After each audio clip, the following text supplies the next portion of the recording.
Eh bien, bonjour, bonsoir, salut à toutes et à tous, ici Ryer, on se retrouve aujourd'hui pour une vidéo que vous avez peut-être attendue pendant un long moment, la suite de mes reviews rattrapage, entre guillemets, de mes reviews à mon rythme, au rythme de la vie, comme j'ai appelé la playlist, sur le manga One Piece. Alors, je m'étais arrêté au chapitre 1049, c'était en gros Luffy qui balance sa patate de la taille d'un continent sur Kaido, pour Kaido qui et Luffy qui ont un dernier échange de coups avec plein de flashbacks sur le passé de Kaido. Luffy qui lui dit ouais je vais même pas avoir besoin de te toucher pour te frapper, genre en mode il va projeter son haki. Ça s'est arrêté sur ça et en gros moi j'avais considéré que c'était vraiment une conclusion qui n'était pas à la hauteur de tout ce qui avait été... En fait, faut savoir One Piece, tu vois, c'est sur le long terme que le manga opérait, c'était avant d'aller dans le Nouveau Monde. Il y avait beaucoup de teasing fait sur les Shichibukai, sur les empereurs, sur plein de personnages, et même les amiral, ils ont eu leur dose de sublimation. Genre en mode, eux, ce sont des ennemis au-dessus de très haute classe. Et donc du coup, moi, cet arc-là, je m'attendais à ce que le One Piece prenne un ton un peu plus sérieux, dans le sens où affronter un grand empereur qui tyrannise toute une île pour développer des armes, pour gagner de l'argent, je veux dire, c'est pas rien. Je veux dire, Dressrosa, ça avait été bien montré, ce cran qui avait été atteint par Luffy, avec l'utilisation pour la première fois du Gear Force, qu'ils expliquaient avec les années d'entraînement qu'a passé Luffy, les 2 ans d'entraînement qu'avait fait Luffy, et le fait que avant Doflamingo, en soi, Oji et César, c'était pas des adversaires de haute volée. Doflamingo, c'était le premier gros adversaire du Nouveau Monde, et du coup, l'arc a été à la hauteur du personnage. Je veux dire, Doflamingo a mis mal l'alliance de Luffy. Et en gros, on sentait que c'était une possibilité en soi que Luffy allait galérer pendant le combat. Là, Kaido, en réalité, ça nous a été montré. Genre en mode Kaido, il est trop fort, personne ne peut l'arrêter. Et au final, tout ça, ça se conclut par Luffy qui atteint l'éveil de son fruit du démon, sans plus d'explications, sans... il s'est entraîné pour...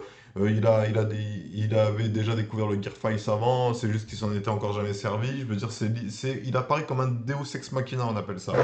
C'est-à-dire un événement qui va faciliter la victoire du héros.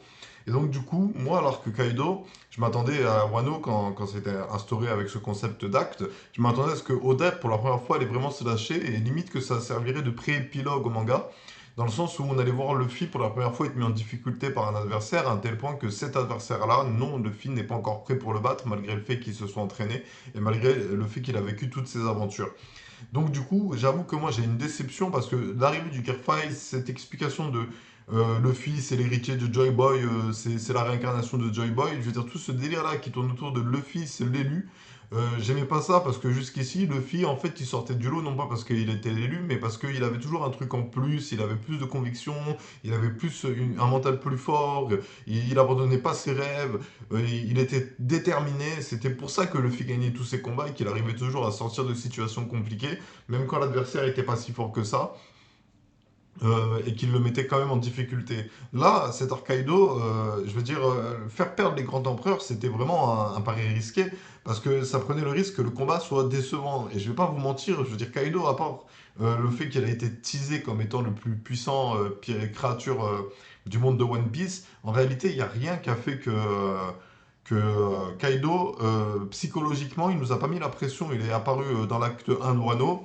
il a one-shot Luffy, et depuis Luffy, il n'a pas spécialement eu l'entraînement qu'il faut pour rattraper cet écart. Et l'éveil est venu vraiment achever ce défaut narratif, parce que justement, moi je pense tout simplement que ça aurait été beaucoup plus logique et beaucoup plus dans l'air du temps et beaucoup plus moralisateur de faire perdre Luffy et de le forcer à battre en retraite pour ensuite qu'il aille voir Shanks et qu'il fasse une alliance avec Shanks et Baggy, potentiellement avec sa cross guild et tout le délire, pour affronter les boss de fin qui auraient été Big Mom, Kaido et Barbe Noire. Là, on commence à faire un syndrome un peu, genre, moi quand je vois des vidéos, je veux dire, des méchants qui sortent de nulle part, dont on nous a jamais parlé, des trucs genre, je sais pas. J'ai un goût d'insatisfaction parce que jusqu'ici, je trouvais que l'univers de One Piece avait sa logique et que les événements qui se déroulaient avaient leur importance. Et là, j'ai comme le sentiment que c'est juste de la surenchère de t'as vu, il est trop fort lui, t'as vu, il est trop fort lui, t'as vu, il est trop fort lui. et Luffy qui gagne parce que bah t'as vu c'est Luffy, il est plus fort qu'eux encore. Et donc j'avoue que je suis déçu. Et donc du coup c'est pas avec engouement que je vais lire ce chapitre 1050, mais c'est vraiment parce que je veux continuer les reviews sur One Piece, parce que c'est un manga qui a été important pour moi, il m'a aidé à forger ma personnalité, à forger mon caractère, il m'a éduqué. Et du coup, j'aimerais bien savoir ce qui se passe à la fin, mais c'est juste que pour moi, Kaido, ça aurait dû être juste, il aurait dû être inaccessible pour le moment pour Luffy. Et l'éveil de son fruit du démon, ça aurait dû être un arc où on voit Luffy justement essayer de s'éveiller à son fruit du démon sous les conseils de sous les conseils de Shanks et de son équipage. Ça m'aurait paru plus logique avec la teinte que prenait l'histoire en mode, t'as vu, là c'est du sérieux. Mais en réalité, les combats de l'équipage, les victoires de l'équipage ont été trop faciles. Et à chaque fois, il y a un Deus Ex Machina qui sort de nulle part. Je veux dire, même ce coup de l'eau, je veux dire, j'ai rien dit dessus. Parce que c'est One Piece, vas-y, le mec, il peut capturer de la foudre dans un parchemin s'il en a envie. Je veux dire, c'est propre à Oda, hein, s'il veut que son personnage il ait des pouvoirs comme ça. Ok, mais après, il faut les expliquer. Je veux dire, là, le ninjutsu, j'ai quand même l'impression que que Oda il parodie Naruto sans faire exprès. Et du coup, je me rappelle qu'on avait des grandes attentes concernant tout l'équipage de Kaido. Les personnages, ils sont pas si charismatiques que ça. Lorsqu'il y a un truc un peu classe qui a été pensé pour un personnage, ça nous est donné en deux spies. Moi, j'ai limite eu l'impression que Oda, il était en train de rush la fin de cet arc parce qu'en réalité, il avait plus d'idées, tout simplement. Parce qu'il ne savait pas comment trouver un dénouement logique à cet arc qui l'amènerait à pouvoir ensuite parler de la grande guerre à venir où tous les pirates vont s'affronter pour le One Piece. Alors du coup, je suis au tome 104. Le titre, je viens de m'en rendre compte, je vais pas vous le dire parce que on sait là, parce que je vais spoiler, mais je sais déjà ce qui va se passer parce que j'avais déjà regardé des scans avant de lire le combat. Et donc du coup, on est au chapitre 1050. La mini-aventure, c'est le Germa 6-6, Ishiji et Reiju qui entrent en scène, là, qui viennent sauver leurs frères qui se sont fait capturer. Personnellement, cette mini-aventure m'intéresse pas le moins du monde. Je veux dire, le Germa 6-6, ça nous a été vendu comme étant les méchants encore plus méchants que les méchants. Et maintenant, il va en faire des héros parce que vive la famille et vive l'amour. Je sais pas. Donc du coup, on va lire ce chapitre 1050 et on va voir ce que nous réserve ce chapitre. Et nous, du coup, de votre côté, on se retrouve pour dans 5 minutes pour la review du chapitre. A tout de suite. Voilà qui est lu. Alors, je vais pas vous mentir, je suis un peu sur ma faim avec ce chapitre. Il se passe rien en soi. On apprend juste que Kaido a perdu. Il y a une éruption volcanique. Il y a l'annonce qui est faite aux citoyens que Kaido a perdu. Il y a tout le monde qui vante la victoire. Ouais, super, les gentils ont gagné. Donc les gentils descendent par voir les citoyens pour leur dire c'est bon, Kaido est vaincu, c'est terminé sa tyrannie. Et ils arrivent en mode déter et ils vont faire leur annonce comme quoi, ils annoncent comme quoi ils sont avec le nouveau shogun du pays. Et donc ils vont se présenter au public, les 11 fourreaux rouges, les samouraïs d'Oden qui ont fini par venger leur seigneur Oden et apporter la paix au pays de Wa. Donc c'est une belle conclusion. Ce délire comme quoi il termine dans une chambre magmatique, Big Mom et Kaido. J'ai rien dit pour Big Mom parce qu'en réalité, le combat de Big Mom m'avait satisfait. Je trouvais qu'il y avait un peu de tout, des échanges de coups intenses, une utilisation du pouvoir, peut-être pas si originale que ça concernant Kid, mais qui était quand même présente. Et il y avait quand même comment dire, ça se sentait que c'était équilibré et ça passe plus de se dire, ok, ils ont dû se mettre à deux pour battre un empereur plutôt que de se dire, ouais, le fil a dû atteindre l'éveil en mode what the fuck pour battre Kaido. Donc Kaido est propulsé sous terre, il atterrit dans une chambre magmatique, et peu de temps après, il y a une éruption volcanique et ça sonne le glas de l'équipage au 100 bêtes. Malheureusement, les hommes, ils sont encore déter pour se battre, mais Yamato arrive et dit, en tant que fils de Kaido, prend la parole. Les soldats le reconnaissent. Et ils sont là en mode, ouais, pourquoi tu parles comme si tu étais un ennemi? Et elle leur dit, ouais, on a gagné, maintenant ça suffit de se battre. Ah, bah, vous avez été sauvés grâce à l'intervention de Momonosuke et de la chute de l'île, alors vous devriez nous remercier et arrêter d'être méchants. Bref, en gros, toute cette conclusion à l'arc Wano, moi je la trouve décevante parce qu'en réalité, à aucun moment Kaido il a semblé si méchant que ça. Il y a eu le flashback d'Oden où en réalité, limite, il était figurant de sa propre histoire. et tous les flashbacks auraient pu faire monter la sauce, se dire oh putain Kaido c'est du lourd, comment on va faire pour l'abattre? Oh Kaido ça c'est un gros morceau, pas seulement parce que c'est un empereur, mais parce qu'en plus il a une histoire qui fait de lui un gros morceau. Finalement, Kaido, très mal développé. Et donc, du coup, sa défaite, elle n'est pas aussi satisfaisante que la défaite de Doflamingo, où justement, Doflamingo, tu le voyais agir dans le présent, et tu avais les flashbacks, et tu avais la situation dans laquelle il avait mis le pays qui avait été mieux développé. Autre point que j'ai noté dans cette lecture du chapitre 1050, c'est que Kid, il a une histoire, mais que cette histoire, elle nous est pas racontée, elle nous est expliquée dans un SBS, où justement Oda répond à une question concernant Kid, et où il explique que Kid, justement, il vivait sur une île qui n'était pas affiliée au gouvernement mondial, qui était régie par un gangster dans une quasi-monarchie, et un jour, ce gangster a tué sa meilleure amie Victoria. Et donc, du coup, Kid a réuni les quatre, les trois autres chefs des gangs de son île natale pour se venger. Il a eu vengeance et il a décidé de prendre la mer parce que cette île était devenue trop petite pour lui.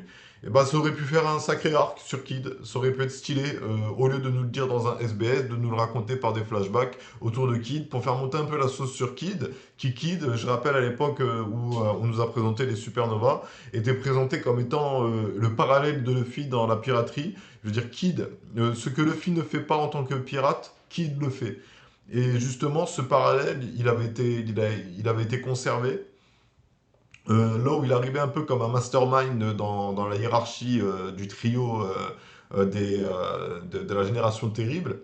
Mais par contre, Kid, franchement, je suis déçu qu'il n'ait pas été plus développé et je suis déçu que ça se termine comme ça pour le moment. Alors après, je sais pas, j'ai pas lu tous les chapitres. Je sais qu'il se passe un truc avec un certain personnage, Kid retourne à ses affaires. J'ai pas lu et je vous remercierai de pas me spoiler sur ça parce que j'aimerais même réserver la surprise. J'ai un abonné qui m'a dit que lui aussi il avait été déçu par l'arc de Wano Kuni. Mais il m'a dit, dans un commentaire posté dans une de mes vidéos, il m'a dit que la suite était mieux. Donc c'est vrai que j'avais commencé à regarder l'arc Egg Edge, et que ça m'intéressait bien, mais moi il y a un truc qui m'avait pas plu dans l'arc Egg Edge, et on en reparlera le jour où je serai à jour au niveau des chapitres et où je pourrais vous parler de ça.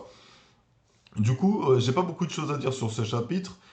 Pour en revenir à ce que m'avait conseillé de faire un abonné, c'est-à-dire de lire plusieurs chapitres pour faire des vidéos plus longues, pour avancer plus vite, je suis désolé, mais je vais pas le faire parce qu'en réalité, un seul chapitre, ça me suffit. Je veux dire, je suis juste un peu consterné de me dire que à quel moment, je veux dire, en fait, l'arc Wano, il aurait dû être unique, même dans sa conclusion.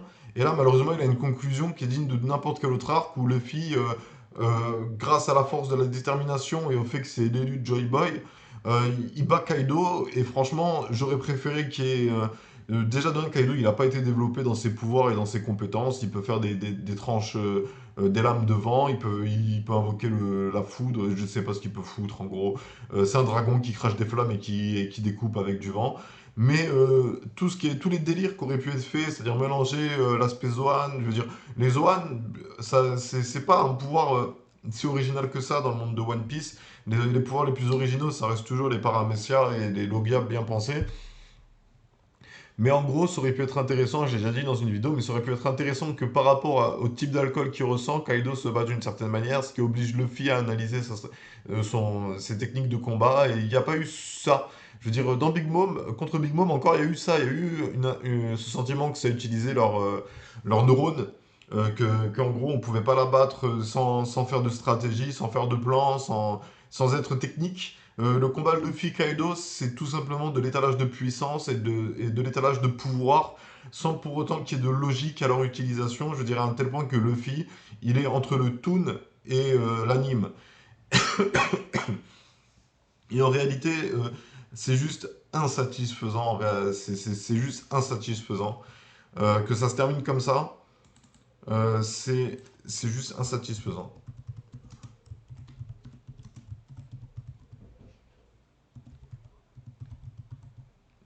Attendez, je vais faire pause et regarder comment c'est écrit insatisfaisant. Ça s'écrit bien comme ça. Donc moi, en réalité, je suis déçu par le combat de Luffy Kaido parce qu'il n'y a aucune explication logique à pourquoi c'est Luffy qui gagne. J'ai le sentiment qu'il gagne parce que ça sert le scénario, c'était utile, ça permet de raconter une belle histoire et ça permet de faire rêver les futures générations. Mais justement, même pour le bien des futures générations, je pense que ça aurait pu être intéressant de nous montrer Luffy perdre face à un empereur, justement pour nous dire, bah, des fois dans la vie, tu n'arrives pas toujours à atteindre tes objectifs et il faut être plus malin que la fatalité de la vie pour réussir à faire le bien. Ça aurait pu être, parce que même dans le contexte actuel politique, je veux dire, les héros ne gagnent pas et sont impuissants face au drame que le monde connaît. Et tout le monde a un peu cette peur de participer à la conclusion du conflit, de peur d'être jugé ou d'être catégorisé. Il y a des injustices de partout, et ces injustices-là, les responsables payent jamais. Et ça aurait pu être intéressant, pas spécialement en mode allez, c'est la fin du manga, Kaido il tue Luffy, fin, vous avez cru que le One Piece il existait, mais en fait c'est Kaido qui l'a. C'est pas ce que je veux dire. Quelqu'un m'avait dit en commentaire, oui, tu veux que Luffy meure? Non, je veux pas que Luffy meure. Je veux dire, si Luffy meurt, ça pourrait être intéressant en soi de voir la mort de Luffy avant qu'il devienne le roi des pirates et voir comment est-ce que son équipage lui rend hommage.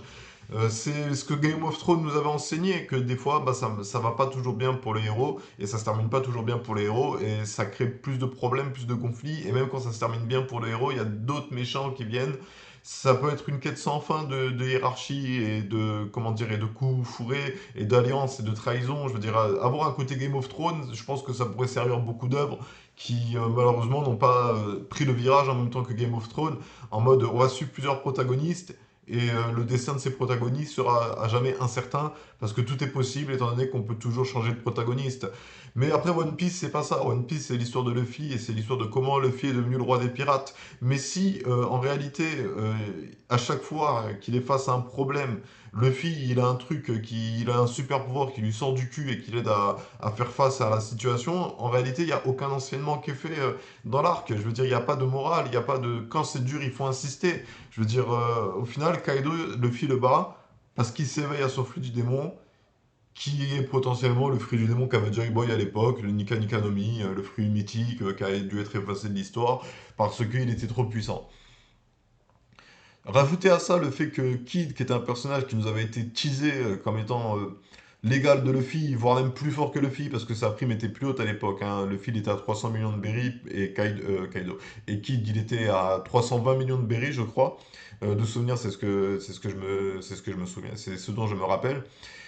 C'est dommage que du coup il n'y ait pas un arc qui tourne autour de Kid et en plus de ça l'histoire qu'il nous raconte dans le SBS il aurait pu nous le raconter justement pendant que Luffy il était en prison avec Kid, tu vois, genre en mode Kid qui raconte son histoire à Luffy, genre en mode ils se disputent pour savoir qui va être le roi des pirates et que Kid il balance une petite punchline en mode je dois ça, c'est bien ce que je dois pour Victoria, tu ne peux pas comprendre Luffy, et après on est perdu dans ses flashbacks et justement on voit son histoire avec comment est-ce qu'il a rassemblé l'équipage. Mais bon, peut-être qu'on aura un livre et qu'on devra s'en contenter. Donc, en gros, qu'est-ce que j'ai à dire sur ce chapitre? Ce chapitre est dans la continuité du précédent. Tout ce qu'il fait, c'est confirmer la défaite de Kaido. Mais c'est insatisfaisant parce que même le fait que ça, c'est quelque chose qui m'avait déjà, genre j'étais déjà en mode what the fuck, mais en gros Momonosuke, on utilise un jutsu qui permet de le rendre adulte. C'est de la même saveur que la victoire de Gon je vais pas dire quel personnage de peur de spoiler quelqu'un qui aurait pas regardé Hunter x Hunter et qui se dirait tiens je vais peut-être regarder Hunter x Hunter, on m'a dit que c'était un bon manga. Enfin bref, moi je vais continuer à lire One Piece. Je pense pas que je vais m'arrêter de lire One Piece, c'est juste que je vais le faire moins parce que je suis moins en accord avec ce que l'œuvre raconte. Je veux dire, pour moi, Kaido, ça aurait dû être quelque chose d'inaccessible pour le moment pour Luffy. Oui, Luffy s'éveille, donc ça va expliquer pourquoi est-ce qu'il bat Kaido, mais pourquoi Luffy s'éveille? Parce qu'encore une fois, il est mis face à une difficulté. Alors pourquoi est-ce qu'il s'est pas éveillé plus tôt? Voilà, c'est tout ce que j'ai à dire. Pourquoi est-ce qu'il n'est pas éveillé quand Aokiji l'a gelé? Pourquoi est-ce qu'il s'est pas éveillé quand Crocodile il l'a asséché? Pourquoi est-ce qu'il s'est pas éveillé plus tôt? C'est ça la question que ça soulève. Je veux bien l'arc de l'entraînement en réalité, l'ellipse, j'ai quand même l'impression qu'il l'a fait parce que genre c'était un peu, ça faisait un peu stylé. Et au final, les personnages, ils ont pas, évolué psychologiquement. Je veux dire, ça a trop été comme avant, juste avec quelques petits délires en plus. Et au final, c'est comme si leur entraînement, il n'avait pas été sérieux, qu'il n'y avait pas eu de résultats concrets. Je veux dire, on voit Usopp s'éveiller au haki de l'observation alors que Dressrosa, il n'y a pas de continuité sur ça. On voit pas l'évolution d'Usopp continuer. Sanji avec l'armure, il était trop stylé, mais on a voulu dire non, l'armure c'est pour les fils à papa, donc moi je vais pas m'en servir. Et au final, il s'est éveillé à la peau métal. Zoro, il affronte encore une fois un adversaire qui malheureusement, bon, vu qu'il s'était d'abord tapé contre Kaido, il était en difficulté. Mais je veux dire, les calamités décevantes, en soi, elles ont rapporté aucune pression sur le Luffy, à part peut-être quand Queen il était gérant de la prison et qui gérait justement l'emprisonnement de Luffy jusqu'à l'intervention de Big Mom qui était amnésique et qui a fini par aider les prisonniers à se libérer. Je veux dire, en réalité, je commence à déjà perdre de mémoire un peu tout ce qui s'est passé dans l'arc Wano, parce qu'au final, la conclusion est pas satisfaisante. Tu te dis pas, tiens, oh putain, il s'est passé ça dans l'acte 1, donc du coup, il se passe ça dans l'acte 2, et donc du coup, il se passe ça dans l'acte 3, qu'est-ce qui va se passer dans le prochain arc? Je veux dire, limite, j'ai même envie de dire, ça pourrait être la fin de l'anime de One Piece. Je dis pas que je veux que One Piece ça s'arrête, mais je veux dire, comment on va faire ensuite pour être logique et convaincant dans les futures histoires de Luffy? Je veux dire, ça va être quoi le Gear 6 le Gear 6 ça va être quoi? Luffy, il va mélanger tous les gears en même temps, mais c'est pas déjà un peu ce qu'il a fait avec l'éveil? Au final, la manière dont cette victoire nous est racontée, ça va bloquer Oda pour les futures histoires et ça va créer des incohérences parce que Luffy il a atteint le niveau d'un empereur. Et donc, du coup, tous les autres personnages qui vont apparaître, qui vont s'opposer à Luffy, s'il n'y a pas cette narration, s'il n'y a pas cette histoire qui est racontée, si c'est que du combat puissance contre puissance, les autres combats ne seront pas logiques dans la continuité de la victoire de Luffy sur Kaido, parce que Kaido était considéré comme la créature la plus puissante du monde. C'est-à-dire que ce terme-là, ça englobe aussi le monde animal, ça veut dire qu'il était encore plus fort que Barbe Blanche, donc ça veut dire qui va être plus fort que Kaido, et il y a même un si, est-ce qu'il y aura des gens plus forts que Kaido? Est-ce que Luffy, il va pas se retrouver dans des situations plutôt en, comment dire, en difficulté logistique plutôt, c'est-à-dire un équipage séparé, parce qu'ils se sont fait poursuivre par trop d'ennemis en même temps, un Buster Call à éviter. Je veux dire, Oda, il avait réussi, il avait déjà tous les ingrédients dans la marmite pour nous créer une belle histoire et une belle conclusion sans pour autant surenchérir avec la puissance. Je veux dire, le niveau qu'avait atteint Luffy avec le Gear Force, il était suffisamment satisfaisant dans l'œuvre de One Piece parce que One Piece, c'est pas Dragon Ball Z. Je veux dire, c'est pas des Kamehameha, c'est pas des je m'envole dans l'espace et je te détruis la planète Terre. C'est oui, ça détruit des bâtiments, oui, ça casse des murs, mais ça s'arrête là. Je veux dire, il y a quand même c'est pas la même échelle de puissance. Et justement, surenchérir, c'est le même problème qu'il y a eu Naruto Shippuden pour moi. C'est que au début, les combats de Naruto, c'était des combats stratégiques. C'était des combats où il fallait utiliser son cerveau et prendre en compte le jutsu de son adversaire. Puis, avec l'apparition du Rasen Shuriken, c'est devenu un surenchérissement de puissance, où en gros, c'est celui qui a le plus de chakra qui gagne, celui qui a le plus de démons en lui qui gagne, celui qui a le meilleur Sharingan qui gagne, et c'est que de, oui, plus puissant, plus puissant, plus puissant. Mais ça marche jusqu'à un certain point, hein.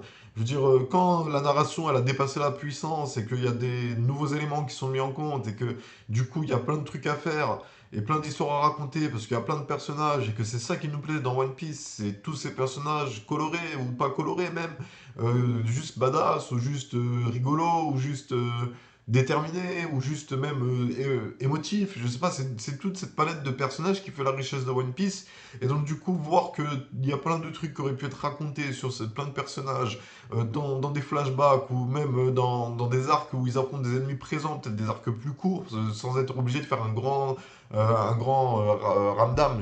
Enfin, ramdam, c'est pas ça. Ratadam, là, j'ai oublié le mot. Sans pour autant surenchérir à chaque fois en mode oui, et lui il a souffert plus. Non, juste en racontant l'histoire comme ça vient, ça aurait pu faire le café. En réalité, ce qui me dérange le plus, c'est plutôt que je suis déçu parce qu'en fait, Kaido, au final, on a l'impression que ça a été un méchant parmi tant d'autres, alors qu'il nous avait été teasé, les empereurs, Barbe Blanche, elle avait bien été développée, même Big Mom, Arc de la Tea Party, elle avait bien été développée, et Kaido, il n'a pas eu ce traitement qui, comment dire, qui fait que tu te dis putain, mais Luffy, il doit à tout prix battre Kaido. Au final, Kaido, c'est juste un mec qui est venu dans un pays, qui a fait une alliance avec une famille de traîtres et qui a pris le pouvoir. Il a torturé Oden pour montrer que c'était lui le patron, c'est vrai, c'est ça, il y a eu ça. Mais il n'y a pas eu assez d'histoires racontées sur Kaido pour qu'on prenne à cœur le conflit contre Kaido. Au final, oui, il était méchant. Mais justement, lorsqu'on raconte une histoire, il faut que, au-delà d'un dénouement heureux, il y ait une morale qui en ressorte, comment dire, une leçon de vie un peu qui en ressort. Et One Piece nous avait habitués à tout ça. One Piece nous avait habitués à toujours sublimer ces méchants pour au final qu'ils perdent en beauté, mais bien écrit, contre Luffy. Parce que Luffy avait toujours ce petit truc en plus que les méchants n'avaient jamais croisé en face dans leur route. Et il y a tellement plein d'histoires à raconter. Il y avait même un abonné qui m'avait dit à l'époque, je m'en rappelle, il m'avait dit, ouais, je pense que Moria, il va faire une alliance avec Luffy parce que Moria, il avait perdu contre Kaido. Je veux dire, même ça n'a pas été utilisé. Genre, Moria, il parle de Kaido en deux spies. Tout le monde parle de Kaido en deux spies en nous disant, attention, il est trop fort, lui, il faut pas lui parler. Et le jour où de son affrontement, ça arrive, et je veux dire, le combat est juste insatisfaisant parce que pouvoir pas développer, pas s'est développé, mais au moment de la défaite, et conclusion du combat trop fade pour être savouré.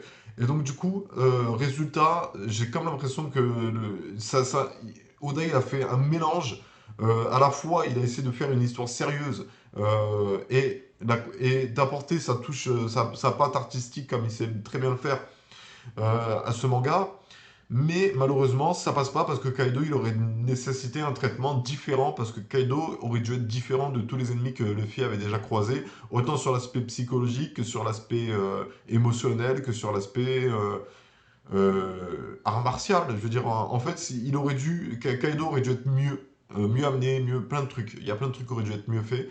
Et il y a plein de bonnes idées qui ont été jetées à la poubelle parce que Oda, il est à la fois perdu entre je dois faire évoluer mon équipage, mais en même temps, je dois pas le faire évoluer parce que la recette marche, mais en même temps, ce serait bien qu'il devienne plus fort, mais en même temps, il faudrait des explications logiques.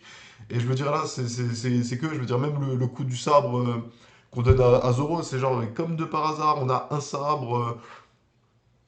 Qui pourrait te correspondre et c'est un sabre trop puissant pour nous. Je sais plus, c'est le sabre noir, les lames qui prennent le haki. J'ai oublié parce que justement, même ça n'a pas été assez sublimé. Il n'y a pas eu tout un délire autour du sabre, ça aurait pu être intéressant parce que depuis qu'il a été dans le Nouveau Monde, Zoro il n'a pas affronté des pays à sa hauteur. Je veux dire, ça aurait pu être intéressant, même si ça aurait fait cliché, ouais, encore Zoro qui affronte le mec à l'épée, oui, certes, mais ça aurait pu être stylé que ce sabre en question, ce soit un des adversaires, ce soit une des calamités qu'il est, donc King, et que King se batte avec ce sabre noir et que Zoro, après sa victoire sur King, récupère le sabre pour le bien de la communauté et pour l'héritage culturel, tu vois. Il y aurait pu y avoir une histoire autour du sabre, genre en mode c'est les ennemis qui l'ont, il faut aller le récupérer aussi.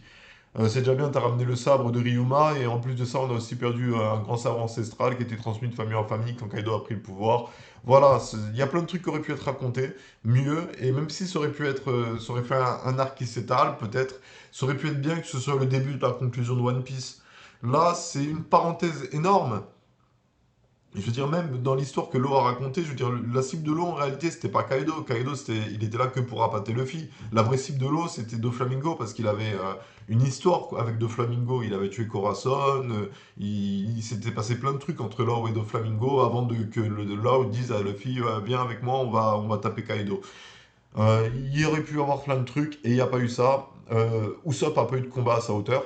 Je veux dire, le personnage d'Usopp, il a pas eu de combat. Depuis l'île des hommes poissons, il n'a pas eu de combat. Pourtant, les combats d'Usopp, c'est potentiellement des combats dans One Piece les plus intéressants, parce que Usopp, il doit se battre avec son cerveau. Et je pense juste qu'en en fait, Oda, il nous montre clairement qu'il a une grosse panne d'inspi et qu'il a plus peut-être la même motivation pour étaler son histoire qu'il avait eu à ses débuts. Peut-être que c'est le fait d'avoir trop fait de One Piece. Moi, je pense que très sincèrement, par rapport à ce que je vois de Wano, moi si j'étais éditorial, je me baserais pas sur les ventes, je me baserais sur ce que j'éprouve en lisant le chapitre et je lui dirais prends une pause, Oda. Parce qu'en vrai, tu as vraiment besoin. Il a déjà pris une pause hein, de un mois avant de faire le dernier arc, le dernier gros arc de One Piece. Mais j'aurais dit vraiment pendant l'arc Wano, fais une pause et reviens quand tu auras des choses à raconter à travers Kaido. Parce qu'au final, Kaido, il dit rien. Kaido, il est juste la force à l'état brut. Et je veux dire, on a déjà eu des personnages qui nous ont parlé de ça. On a eu Crocodile, on a eu Ener, on a eu Doflamingo, on a eu Moria, on a eu même Wapol, on a eu Baggy, on a eu Kuro, on a eu Don Krieg, on a déjà eu plein de méchants qui avaient des histoires et des objectifs de méchants. Kaido, là, il en a pas, c'est juste un type, c'est juste un méchant de plus. Il fallait que Kaido, il soit narrativement, et même dans le scénario, et même dans le lore de One Piece, plus important, genre en mode, Kaido, il a un truc en plus qui lui permettrait d'atteindre le One Piece en premier. Et tu vois, il y aurait dû y avoir un truc qui fait que Kaido, c'était une étape clé. Je dirais là, au final, que Luffy, s'il n'avait pas rencontré les samouraïs, qu'il n'était pas allé sur Wano, il aurait très bien pu continuer sa quête du One Piece sans le croiser. Il y a cette histoire de Rio Poneglyph, certes, mais il n'aurait pas été obligé de le battre. Alors que là, ça aurait pu être intéressant que Kaido, ce soit vraiment un obstacle pour le One Piece. Et là, ça n'a pas été le cas. Je veux dire, regardez, les Rio Poneglyph, ils avaient besoin de les réunir. Big Mom, on a copié son Rio Poneglyph. Alors Kaido était optionnel en réalité dans l'aventure de Luffy. Il l'a juste affronté parce que ça faisait scénario. Et c'est ce que moi je ressens. Bref, ça fait 30 minutes que je critique ce chapitre. La conclusion, c'est qu'il était juste insatisfaisant. Et donc, du coup, je vais m'arrêter là pour aujourd'hui. J'espère que cette vidéo vous aura éclairé dans mes points, dans ce que je pense de l'Arc Wano, hein. Je veux dire, de toute façon, moi j'ai toujours dit ce que je pensais des chapitres dans mes vidéos. Que ça plaise ou que ça plaise pas, c'était pas ça le plus important. Le plus important, c'était de dire ce que je pense. Parce que je pense que c'est en étant critique et un peu plus sévère dans la critique qu'on aura des œuvres qui, en écoutant ces critiques-là, se diront tiens, le public est plus exigeant, donc je dois faire une meilleure œuvre, je dois faire une histoire mieux construite, je dois faire une histoire plus touchante. Là, c'est du répété, c'est du réchauffé. Faut dire ce qui est, c'est du réchauffé. Bref, sur ce, c'était Riger, je vous remercie d'avoir suivi cette vidéo. J'espère qu'elle vous aura plu. Si c'est le cas, faut mettre un like et laisser un commentaire et un pouce, je crois que j'ai déjà dit, et s'abonner et tout le bordel. Moi j'arrête ici ma critique, j'ai plus rien à dire de toute façon, j'ai dit tout ce que j'avais à dire. Et donc on se retrouve la prochaine fois pour plus de vidéos, peut-être du One Piece, peut-être du Naruto, on verra bien ce que me dit le flow. Pour ceux qui seraient dans la continuité de mes vidéos, j'ai parlé d'un planning, mais au final le planning je ne l'ai pas encore commencé parce que justement je ne sens pas encore cette connexion avec le flow. Mais là ça m'a fait du bien de faire cette petite critique sur One Piece. Je veux dire, c'est une œuvre que j'ai pas envie de nexter. Parce que je veux savoir sa conclusion, je veux savoir où est-ce que Oda va nous amener avec tous ces personnages et toutes ces révélations. Et donc sur ce, je vais m'arrêter ici. C'était Rager, je vous souhaite une bonne journée, une bonne soirée, un bon après-midi, et je vous dis à bientôt pour plus de vidéos. Tchuss!